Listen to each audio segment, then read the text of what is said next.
Bonjour. Aujourd'hui, nous allons faire un rappel sur les domaines de définition. Et donc, la première chose, c'est la définition du domaine de définition. Donc, le domaine de définition,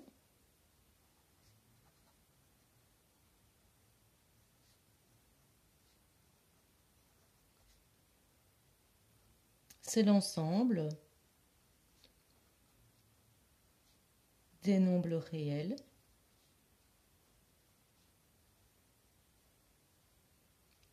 qui possèdent une image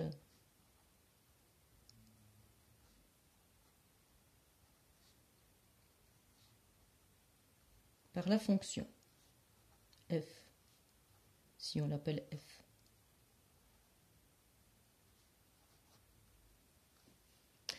Alors, graphiquement, qu'est-ce que ça veut dire? Graphiquement, voilà, nous avons une fonction.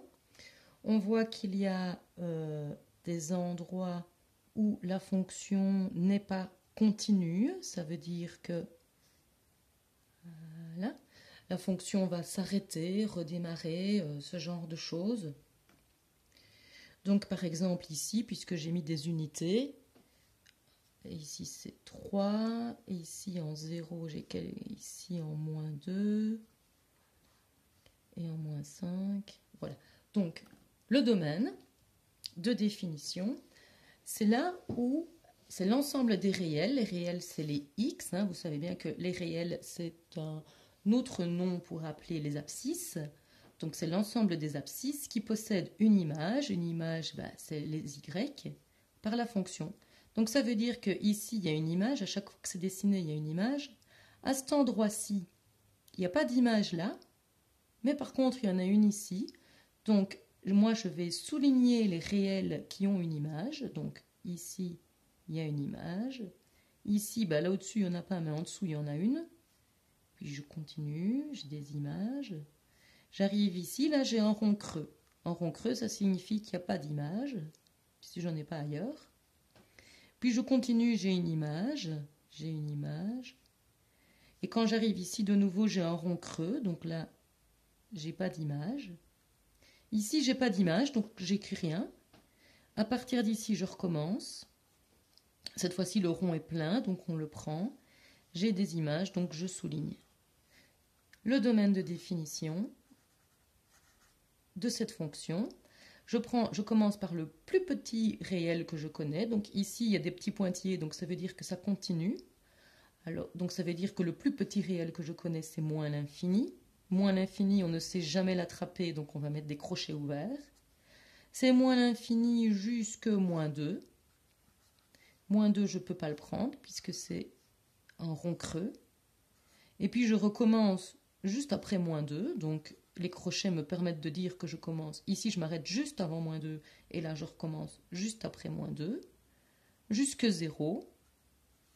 0 que je ne peux pas prendre. Et puis ici, il n'y a plus rien du tout. Et ça recommence en 3. Mais cette fois-ci, le 3, je peux le prendre. Jusque plus l'infini, puisque ça continue ici au-delà. Donc ici, c'est une lecture du graphique.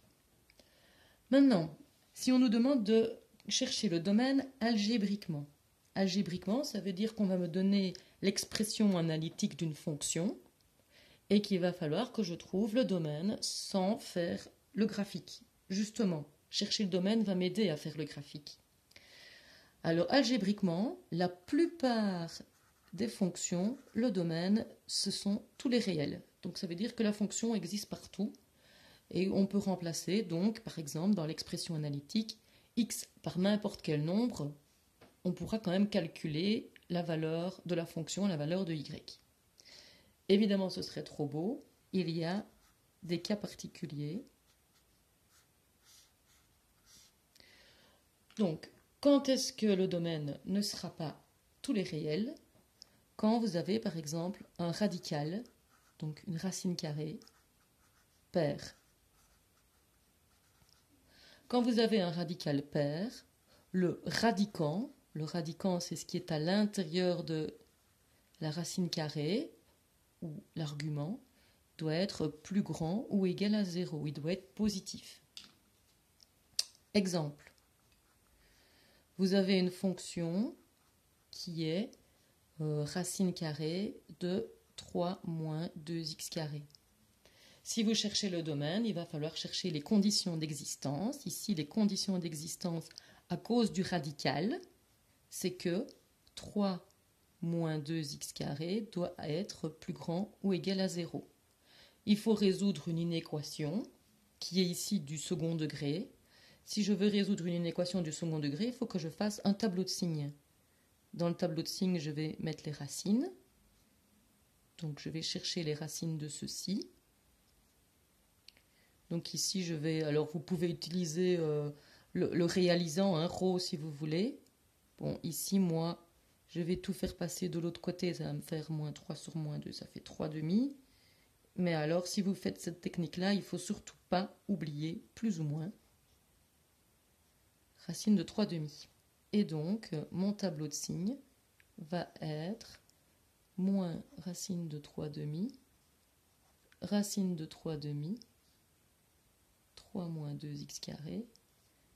Ça s'annule ici. C'est le signe du coefficient de x carré. Donc, ici, c'est moins, puisque c'est moins 2, le coefficient de x carré. C'est le signe de a à l'extérieur, le signe du coefficient de x carré à l'extérieur, et l'opposé à l'intérieur. Qu'est-ce qu'on me demandait? Que ce soit plus grand ou égal à 0, donc je vais devoir prendre ceci. Dans ce cas-ci, le domaine de définition de cette fonction, c'est de moins racine de 3 demi à racine de 3 demi. Alors, nous avons d'autres cas où le domaine de définition ne sera pas R. Par exemple, lorsqu'on a une fraction.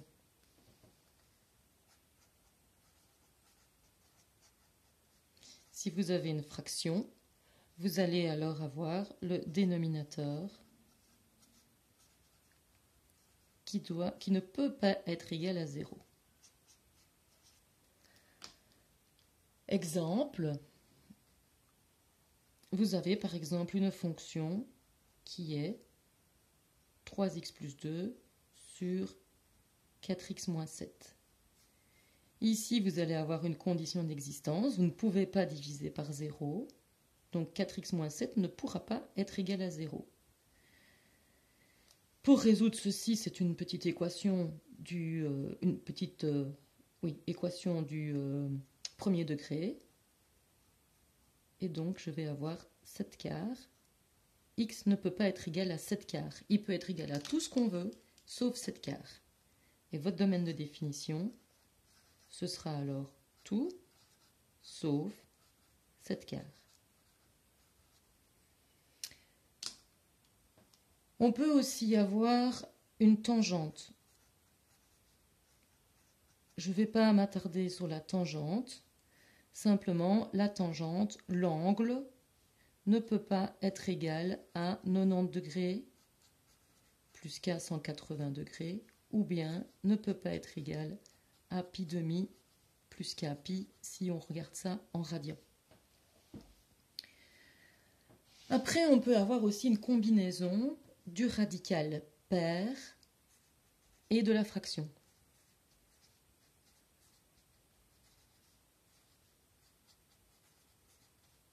Alors ici, il y a plusieurs cas. Par exemple, on peut avoir le cas où vous avez une fonction où vous avez racine de 3x moins 2 sur 2x plus 5. Par exemple, ici, comme condition d'existence, vous avez au numérateur, vous avez un radical. Et donc, 3x moins 2 va devoir être plus grand ou égal à 0. C'est une petite inéquation du premier degré, c'est facile à faire. Ça va faire x doit être plus grand ou égal à 2 tiers. Et j'ai aussi une fraction, et donc mon dénominateur ne peut pas être égal à 0. Je peux facilement résoudre cette petite équation. X ne peut pas être égal à 5 demi. Il faut maintenant que je combine ces deux informations. Je vais faire une petite ligne, moins 5 demi, 2 tiers. Donc,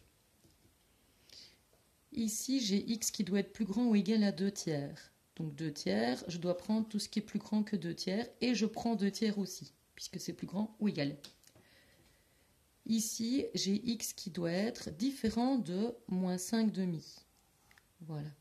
Et moi, je dois trouver le domaine de définition, c'est ce qui convient aux deux, puisque j'ai un radicand et j'ai un dénominateur. Donc, ce qui convient aux deux, c'est que ça doit être plus grand que 2 tiers, et forcément, si c'est plus grand que 2 tiers, ben, ça ne sera pas égal à moins 5 demi. Donc, mon domaine de définition, je peux juste dire qu'il doit être plus grand que 2 tiers. Je peux avoir d'autres cas. Je peux avoir une fonction qui est un grand radical. Alors, ici, il faut bien voir que le problème n'est pas un radical et une fraction. Le problème, c'est d'abord le radical. Et quand vous allez résoudre le radical, vous allez vous attaquer à la fraction. Mais la première condition d'existence, elle vient du radical. Et donc, 3x moins 2 sur 2x plus 5 doit être plus grand ou égal à 0. Ceci, ça va être une inéquation quotient. Il va donc falloir que je fasse un tableau de signes dans lequel je vais mettre les deux racines. Donc la racine du numérateur, ici, ça va être 2 tiers. Celle du dénominateur, c'est moins 5 demi. Donc je vais les mettre dans mon tableau de signes. J'ai le numérateur, j'ai le dénominateur. Entre les deux, j'ai une barre de fraction. Et donc je vais faire le signe de 3x moins 2. 3x moins 2, il s'annule ici. C'est le signe de A à droite, puisque c'est du premier degré. Celui-ci, il s'annule ici. De nouveau, c'est le signe du coefficient de x à droite, puisque c'est du premier degré. Je multiplie les signes, moins fois moins. Ici, normalement, avec la barre de fraction, je vais devoir diviser par 0, je ne peux pas. Je multiplie. Ici, j'ai le 0 qui est au numérateur. Je multiplie. Qu'est-ce que je voulais? Que ce soit plus grand ou égal à 0. Voilà ce que j'ai. Et mon domaine de définition,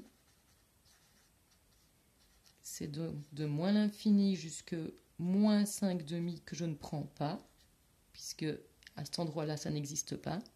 Et puis, je repars avec 2 tiers jusque plus l'infini.